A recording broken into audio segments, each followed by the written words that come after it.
오늘 제목을 너 하나님의 사람아, 이런 제목을 드렸어요. 이 너 하나님의 사람아 하는 제목은 정말 우리의 가슴을 흥분되게 하는 거예요. 하나님이 책임져 주는 사람, 하나님과 함께하는 사람, 그리고 하나님이 인도하고 하나님의 뜻을 위해 살아가는 사람, 이런 사람을 너 하나님의 사람이라 이렇게 말하는 줄 믿습니다. 그렇다면 역으로 나는 하나님의 사람인가? 라고 반문해 봐야 돼요.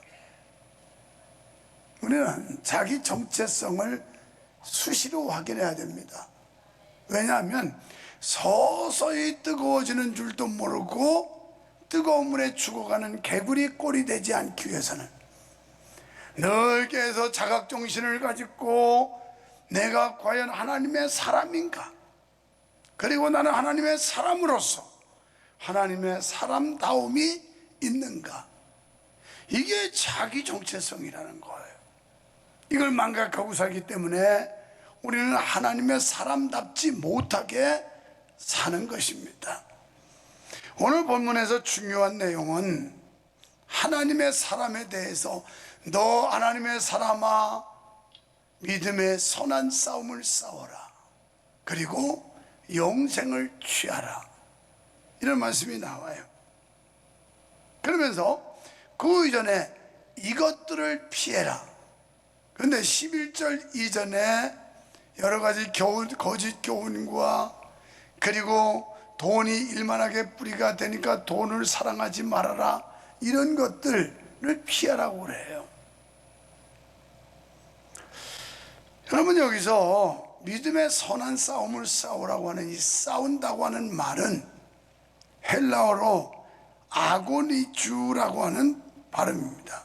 이것은 올림픽 운동 경기 같은 데서 시합하다, 시합에 이기기 위해서 애쓴다, 이런 의미를 담고 있는 단어예요. 그러니까 운동선수가 그 시합에 이기기 위해서 애를 쓰는 것처럼 우리는 믿음의 선한 싸움을 싸워라, 그만큼 부단히 노력해야 된다는 말이죠. 사도 바울은 소극적 입장에서 디모데가 지켜야 될 두 가지, 하나는 이단을 경계하라, 또 하나는 돈을 사랑치 말라. 돈 얼마나 좋아요? 여기 돈 싫어하는 사람 있어요? 근데 돈은 매우 필요하고 요긴한 겁니다. 하지만 지나치게 만모니즘에 빠져서 돈을 사랑하다 보면 하나님을 잊어버리게 돼요. 그리고 돈에 빠지다 보면 하나님을 멀리하게 돼요. 그래서 우리의 삶 속에, 우리의 인생 가운데 이 돈이라고 하는 건 절대적으로 필요하고 요긴한 건데도 사랑하지는 말아라. 다시 말하면 하나님보다 더 소중하게, 하나님보다 더 귀하게 여기지는 말아라, 이런 교훈을 했습니다. 이제 본문에서는 분위기를 달리하면서 적극적인 입장에서 디모데가 추구해 가야 할 행동 지침을 조언해 주고 있어요. 그것이 바로 지금 말씀드린 믿음의 선한 싸움을 싸워라. 사도 바울이 본문에서 말씀하고 있는 싸움은 세상에서 일어나는 감정적 자기 이익 추구상 일어나는 이런 싸움이 아니에요. 그러니까 내가 어떤 감정으로 부딪혀 싸우는 거, 그리고 이익 때문에 싸우는 거, 이런 게 아니라는 겁니다. 이 싸움은 믿음의 선한 싸움인데, 그러니까 복음이 땅 끝까지 확산되고 자신의 온전한 신앙 보존을 위해 생을 다 바쳐서 싸우는 싸움, 이걸 말하는 거예요. 그러니까 어떻게 하면 하나님의 나라가 이 땅에 이루어지고 이 복음이 더 많은 사람에게 전파되고, 그리고 하나님이 나에게 주신 이 믿음, 이거 잃지 않고 끝까지 보존하느냐, 이걸 말하는 거예요. 그러니까 내 믿음을 지키기 위해서는 우리는 이것을 방해하고 뺏어가려고 하는 세력과 맞서 싸우지 않고는 여러분의 믿음을 사수할 수가 없다는 거예요. 그래서 너희는 믿음의 선한 싸움을 싸워라, 이렇게 조언하고 있는 겁니다. 에베소 6장 12절에 이렇게 말씀합니다. 우리의 씨름은 혈과 육을 상대하는 것이 아니요 통치자들과 권세들과 이 어둠의 세상 주관자들과 하늘에 있는 악의 영들을 상대함이라. 아멘. 이 세상의 나쁜 풍조, 나쁜 유행, 이런 것들과 맞서 싸워야 하고, 또 영적으로 우리의 신앙을 뺏어가려고 하는 약한 세력들, 쉽게 말하면 사탄, 마귀, 귀신, 이런 것들과 맞서 싸워야 한다는 겁니다. 그런데 여러분, 이 싸움을 위해서는 내면적으로 신령한 준비가 갖춰져야만 한다는 겁니다. 여기 그 준비가 다름 아닌 의와 경건과 믿음과 사랑과 인내와 온유라는 6가지 신령한 덕목에 대해서 11절에서 말씀하고 있어요. 이런 덕목을 갖춰야 우리가 믿음의 선한 싸움을 싸울 수 있다는 말입니다. 여기 의와 경건은 하나님께 대한 인간의 바른 태도를 통칭하는 말이고요, 믿음과 사랑은 기독교의 근본 원리로서 하나님과의 바른 관계성을 의미하고, 인내와 온유는 하나님의 사람으로서 자기 자신을 조절하는 원리이자 세상 사람들을 대하는 합당한 태도를 말하는 겁니다. 그러니까 우리가 믿음 생활 잘하려면 자기 자신을 조절하는 조절 능력이 있어야 돼요. 자아를 제어할 수 있는 절제의 은사가 있어야만 우리는 조절이 돼요. 그리고 나만 잘 믿는다고 하는 게 아니라 다른 사람과의 관계에서 아름다운 태도, 성도의 아름다운 모습을 보여주라는 거예요. 결국 우리가 선한 싸움에 임함에 있어 무엇보다도 하나님과 사람 앞에서 온전함을 이루어 가는 것이 중요하다는 사실을 말씀하고 있는 겁니다. 또 사도 바울은 선한 싸움을 수행해가는 올바른 방법을 우리에게 제시해 주고 있는데요, 그것이 바로 선한 증거를 증거하는 것이라, 이런 말씀을 하고 있어요. 마치 누가복음 23장 3절에 보면 빌라도가 예수께 물어 이르되 내가 유대인의 왕이냐? 대답하여 이르되 내 말이 옳도다. 증거했다는 거예요. 지금 이건 모함에 걸려가지고 예수님이 빌라도라고 하는 심판 법정에 쓴 겁니다. 그래서 심판장 때는 빌라도가 물어요. 네가 과연 유대인의 왕이냐? 이렇게 물어요. 그런데 그 앞에 아주 당돌하게 내가 말한 대로 내가 유대인의 왕이다, 이렇게 말합니다. 요새 말로 직역을 해본다면 너 예수 믿는 사람이냐? 그렇다. 나는 예수 믿는 사람이다 라고 증거하는 거랑 똑같단 말이죠. 세상을 향하여 나는 하나님의 사람이야, 나는 하나님의 자녀야, 나는 하나님의 거룩한 백성이라고 이렇게 증거하는 삶을 사는 것이, 이게 바로 하나님의 사람의 삶의 도리라는 거예요. 덕목이라는 거예요. 할렐루야. 그렇습니다.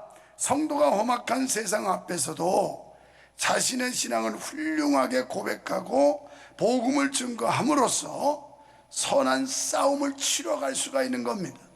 그래서 우리는 사탄의 휘하에 잡혀가지고 영적 자유를 빼앗긴 저 무지한 영혼들을 구출해내는 것, 이게 전도예요. 오늘 우리가 사탄에게 사로잡힌 사람을 끌어올려면 들어가야 된다 이 말이에요. 그들을 감추고 가둬놓은 그곳으로 들어가야만 데려올 수가 있는 거예요. 여기 교회에서 백날 앉아가지고 구출해야 된다고 해도 못해요. 들어가야 돼요. 적진으로 들어가야 되는 거예요. 적진으로. 진정 신실한 하나님의 사람은 주님께서 그러하셨던 것처럼 자신의 생명을 걸고 복음 증거자가 되어야 할 줄 믿습니다. 선한 싸움을 싸우고 끝내 승리한 자에게 어떤 보상이 있을까요? 그것은 오늘 보니까 한마디로 오직 너 하나님의 사람아 이것들을 피하고 의와 경건과 믿음과 사랑과 인내와 온유를 어떤 건 피하고 어떤 건 취하고 믿음의 선한 싸움을 싸워라. 그 이유는 영생을 취하라. 여기서 영생을 취하라는 단어는 또 어떤 의미가 있냐면 영생을 누려라 이 뜻이 있어요. 그러니까 영생을 막연히 죽어서 가는 천당만 보는 게 아니라 이 땅에서 천국을 누리라는 거예요. 한 번은 제자들이 예수님께 묻지요. 천국이 어디 있습니까? 그랬더니 하나님 나라 어디냐 그러니까 너희의 마음속에 있다. 예수 그리스도가 내 안에 있으면 심령천국, 예수 그리스도가 여러분의 가정에 있으면 가정천국, 예수 그리스도가 교회에 있으면 교회천국.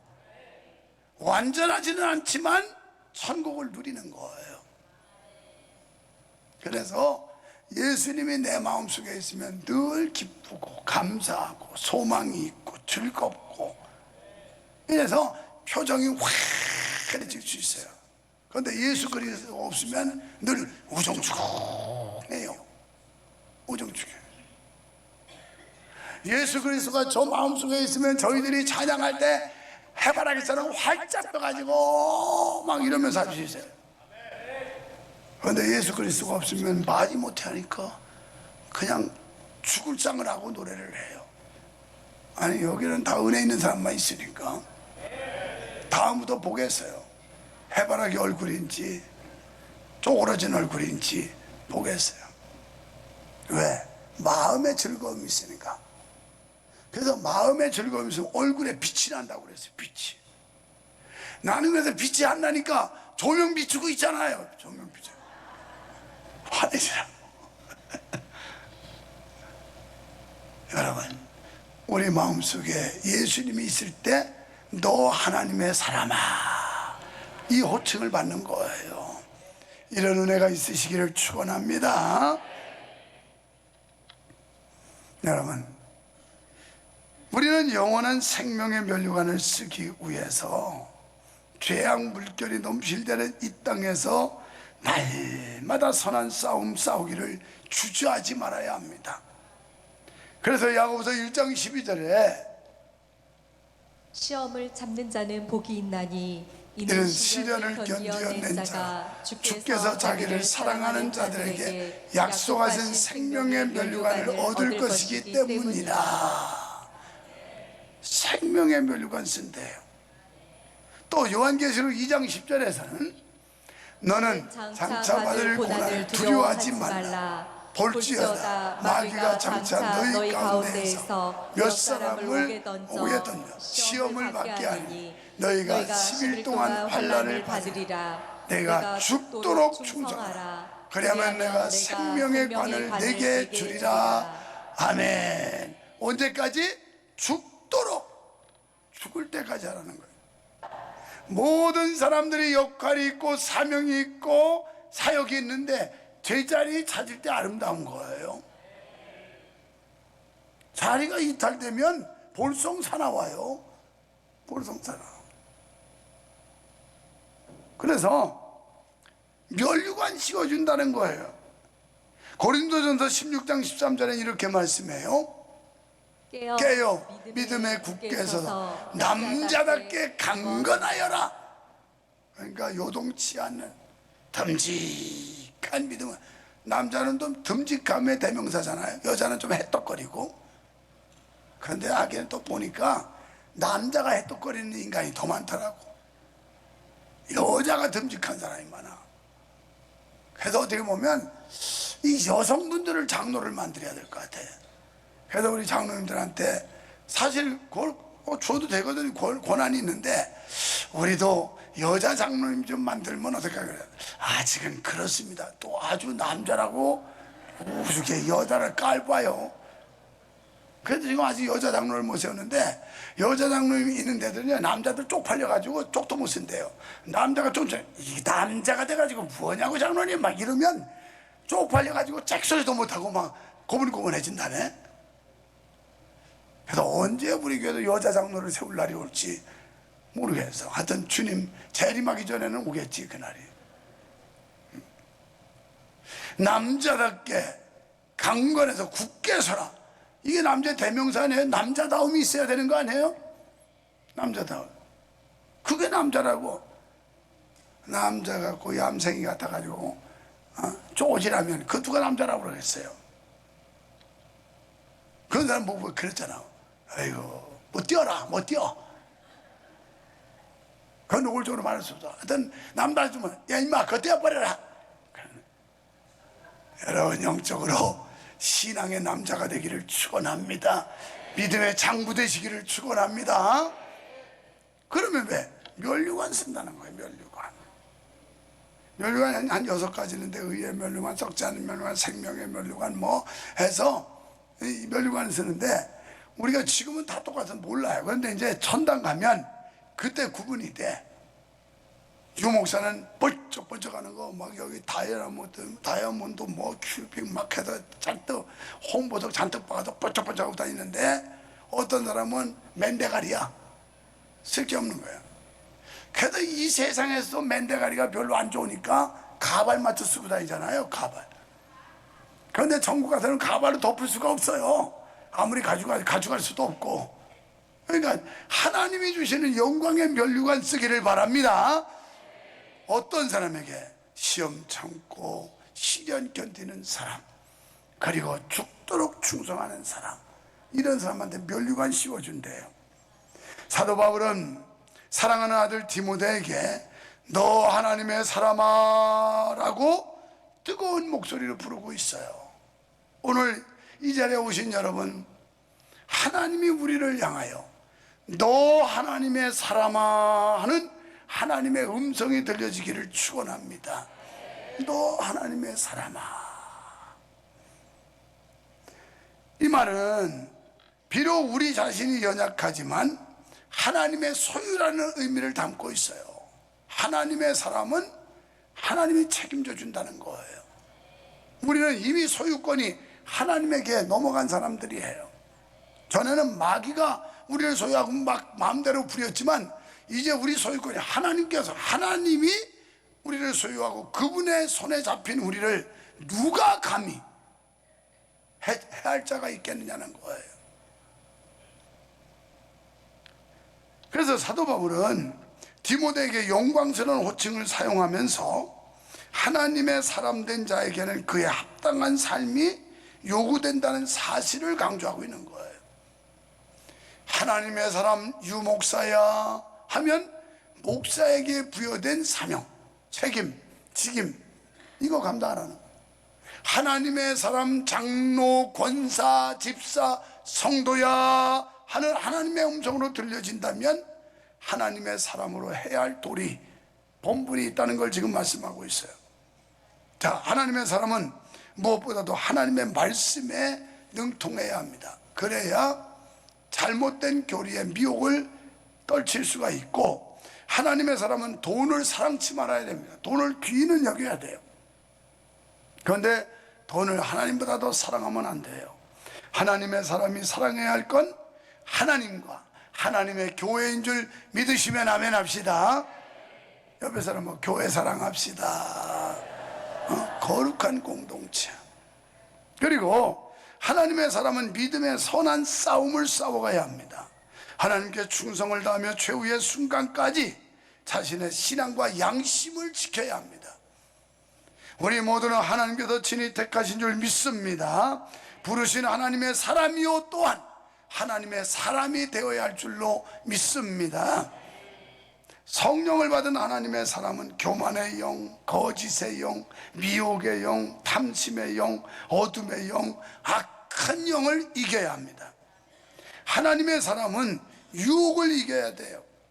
여러분, 이 유혹은 인간이 사는 곳이면 어디든지 있어요. 왜? 심지어는 에덴 동산에까지 유혹이 있었으니까요. 사탄의 유혹이. 그래서 우리가 이 유혹을 이겨야 되는데 우리에게 수없이 다양하게 마귀가 유혹을 줘요. 이성에 대한 유혹, 병에 대한 유혹, 돈에 대한 유혹, 그리고 더 자자고 하는 노는 유혹, 뭐 먹고 싶은 유혹, 하여튼 계속해서 유혹을 가지고, 유혹은 뭐 우리를 꼬인다는 거예요. 충청도 말에 꼬신다 그래. 꼬신다. 남자가 여자 꼬시고 여자가 남자 꼬시고 꼬신다. 꼬인다. 이 마귀가 우리를, 사탄이 자꾸 유혹해요. 꼬셔요. 꼬셔. 그러니까 거기 넘어가지 말라는 거예요. 사기꾼 얼마나 말 잘합니까? 사기꾼들이 얼마나 잘 꼬시는지 아세요? 깜빡 속아요. 깜빡 속아. 이런 데 넘어. 사탄은 그보다 더 용리해요. 이런 데 속지 말라는 거예요. 찰스 피니는 영적인 전쟁은 내적인 죄와의 싸움이 아니라 유혹과의 싸움이라, 이런 말을 했어요. 그러니까 우리가 믿음 생활 잘하려면 유혹을 뿌리쳐야 돼요. 지금 사랑하는 아들 디모데에게 사도 바울이 너는 이걸 피해라 피해라 10절까지 앞에 있는 것들 쭉 읽어가면서 이런 유혹을 피해라, 그리고 그것을 피하고 그것을 극복하기 위해서는 이것을 추구하라, 이런 말씀이 본문이에요. 이야기 하나 할게요. 한 농부가 큰 소를 끌고 산골길을 지금 가고 있습니다. 뒤에 두 남자가 가면서 한 남자가 이렇게 말해요. 내가 저 소 뺏어야지. 그러니까 한 남자가 여보게, 자네가 아무리 소매치기의 달인일지라도 저 물건은 너무 크지 않나? 아니야, 두고 보게. 내가 꼭 뺏고 말 거야. 그랬어요. 그러더니 잠시 후에 소 앞을 막 가로질러 가요. 그러더니 잘 버린 곳에 새 신발인데 가죽 신발 한 짝을 탁 놨어요. 이 농부가 소를 끌고 가다 신발이 눈에 번쩍 띄는데, 이렇게 좋은 신발, 새 신발인데, 근데 아쉽다. 한 짝밖에 없으니. 그러면 놓고 가요. 한참을 가서 거부를 들어가는데 잘 보이는 곳에 또 가죽 신발 한 짝을 탁 놨어요. 눈이길에 가면서 그걸 탁 주웠더니, 어머, 이렇게 좋은 신발, 아까 한 짝 있었지? 그거하고 짝을 맞추면 한 켤레 신발은 너무 좋은 신발인데, 그러면서 소를 나무에 묶어놔요. 내가 이 산골길에 누가 벌써 가져갔을 리는 없으니 달려가 봐야 되겠다. 그러면 막 달려가. 가보니까 진짜 있어요. 너무 좋아해요. 와, 내가 이 가죽신 한 켤레를 얻었다. 막 좋아해요. 그러고서 이제 소 있는 곳으로 달려왔습니다. 그랬더니 소는 없어졌어요. 끌어갔어요. 이게 유혹이라는 거예요. 하나님께서 우리에게 주시는 엄청난 은혜와 엄청난 축복이 준비되어 있는데 그것을 우리가 갖지 못하도록 유혹이 우리를 꼬셔서 방해하는 거예요. 신앙생활 할 때 이거 뿌리치지 못하면 여러분은 믿음 생활 온전히 할 수가 없어요. 자, 우리는 어떤 사람일까요? 이사야 43장 1절에 야곱아, 너를 창조하신 여호와께서 지금 말씀하시느니라. 이스라엘아, 너를 지으신 이가 말씀하시느니라. 너는 두려워하지 말라. 내가 너를 구속하였고 내가 너를 지명하여 불러나니 너는 내 것이라. 지금 이 한 구절에서 하나님께서 지금 말씀한다. 지금 말씀한다. 사랑하는 여러분, 교회에서 예배하면서 하나님의 말씀을 건성으로 듣지 말고 지금 나에게 하시는 하나님의 음성으로 들으실 때 은혜 받고 축복받을 줄 믿습니다. 이제 우리는 너 하나님의 사람아 하는데 합당하게, 너 하나님의 사람아 하는데 걸맞게 온전한 삶을 살아들여서 이 이름에 부끄럽지 않는 삶, 정말 하나님이 기뻐하시는, 하나님께 영광 돌리는 성도 여러분 되시기를 주님의 이름으로 축원합니다.